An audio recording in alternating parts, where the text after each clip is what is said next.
बिस्मिल्लाहिर्रहमानिर्रहीम। अस्सलाम वालेकुम दोस्तों, मैं हूं शेहदनान और आप देख रहे हैं मेरा यूट्यूब चैनल जिसका नाम है उर्दू मास्टर स्टोरी। हजरत अली अलैहिस्सलाम ने फरमाया, इंसान की वो गलतियां जो इंसान की इज्जत को घटा देती हैं और इंसान के मर्तबे को दूसरों के दिलों से निकाल फेंकती हैं, वो गलतियां तीन हैं। ऐ लोगो, इन तीन गलतियों से बचो वरना तुम्हारा सुकून खत्म हो जाएगा और तुम्हारा मर्तबा दिलों से ऐसे हट जाएगा जिससे तुम्हारे वजूद की कोई अहमियत ना रहेगी। पहली गलती, बचे हुए खाने को पैरों तले कुचलना या बचे हुए खाने को ऐसे ही जमीन पर फेंक देना।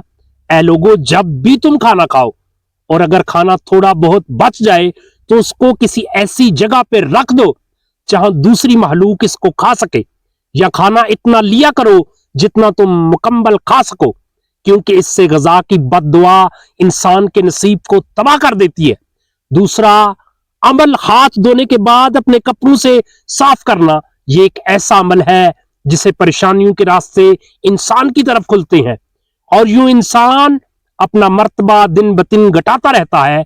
और तीसरा अमल, दूसरों की बात को सुने बगैर जवाब देना। ऐ लोगों, जब इंसान लोगों की कम सुनता है और अपनी ज्यादा सुनाता है तो दिन ब दिन उसका मर्तबा घटता जाता है और यूं वो रिसवाई, परेशानी और तंगदस्ती में मुब्तला हो जाता है।